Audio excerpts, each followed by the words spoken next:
Thank you.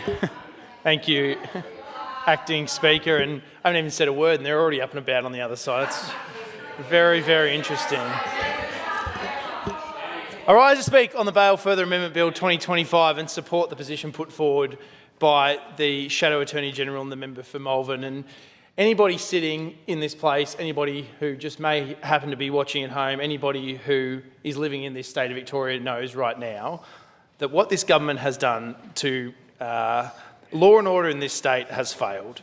We know that the last time the Liberals and Nationals were in government, we strengthened bail laws. We introduced offences for breaching bail conditions. We introduced a reverse onus test for offending whilst on bail. And since 2016, Labor has weakened and weakened and weakened these laws. And I say to the Victorian people, can you really trust a government who made the problem, who created the issues we have now, to be the ones to fix it? They had one crack at it earlier in this term to try to fix these things. They tried to introduce the tough bail law bill, which couldn't even get the name of the bill through with how tough the laws were. They're having another crack at it, a further amendment to this. They're delaying a timeline upon implementation of this bill, which I can tell you right now that there are offences being committed in my electorate. I'm sure in the member for Malvern's electorate. We heard a passionate piece from the member for Bayswater. I'm sure there's crimes being committed in his electorate, and that will continue to be committed between now and March 2026, whether this strengthens these bail laws in any way. But the fact that no one, and there will be no implementation of these laws until that time, how many more Victorians are going to become a victim of crime before this government takes immediate action? They talk about their leading machete ban, the bins they've placed around expecting criminals who run around terrorising people in their homes, carjackings, that all of a sudden those people are going to have a conscience, wake up tomorrow morning, get that machete, wander down to the bin and place it in there and think, geez, I'm a great citizen now. The fact that when they're going into people's homes at night and holding people to ransom with machetes, that all of a sudden they go and just put it in a bin. And that's going to be an acceptable way to move forward. It's called a buyback system. You're buying the machetes back? I also support the member for Malvern's reason amendment, where all the words after that be omitted and replaced with the words, "This House refuses to read this bill a second time until the Alden Labor government urgently provides Victoria Police and Corrections Victoria with all the resources necessary to implement this bill without further delay." Well, that would make sense. But also adopts the Liberal and Nationals policy around break bail, face jail to ensure that Victoria's bail laws do not continue to fail to protect community safety.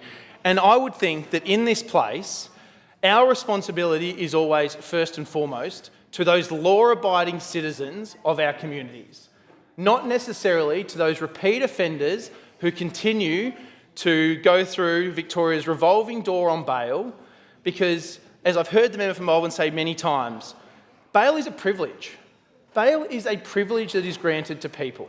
It should not be a revolving door where these people continue to offend and continue to be left out. And the government spooks that there's six offences that will be given bail conditions removed. But what about the dozens? What about the dozens that they have missed out? What was the one you said, Mr. Member for Malvern? $10 million proceeds of crime? Yep. That doesn't count? No, so if you've it's ridiculous. It's a poverty offence. It's ridiculous. $10 million is a poverty offence. It's ridiculous, some of the offences that are being left off when it comes to bail uplift tests.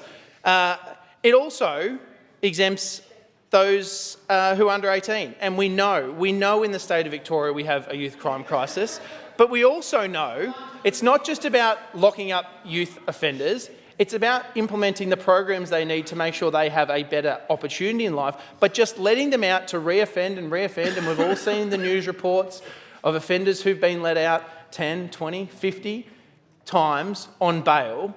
I don't think any member of the community finds that acceptable. I don't think any member of the community would be coming to people in this chamber on all sides and saying what is currently out there in the public is working. And that should be the measure on which we work on. We should be asking the community what is protecting them.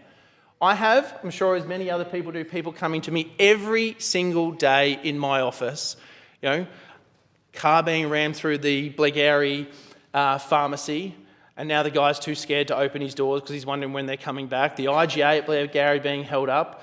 The pub at Dramana, where he's been broken into, money stolen. He had his car stolen from out the back. The bottle shop, which has had its windows smashed in so people can take more money and there's no consequence for those offences.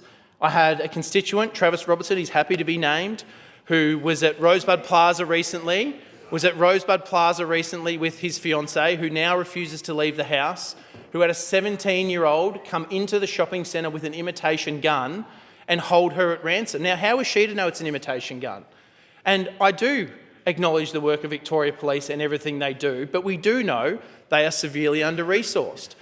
The Rosebud Plaza, I kid you not, is 400 metres from Rosebud Police Station. It's 400 metres down the road.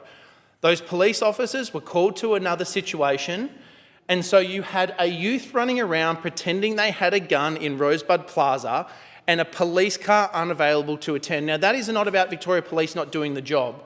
That is about Victoria Police being under-resourced to be able to do their job properly. Because if they had have had a car, they could have been there in 40 seconds, they said. 40 seconds. I have Rye Police Station closed. I have Sorrento Police Station closed. And when you've got someone running around with a gun, now, honestly, thank God it was not real. But what happens when it is? What happens when it is a real weapon and the police can't turn up on time? Then what happens? We're having a far different conversation.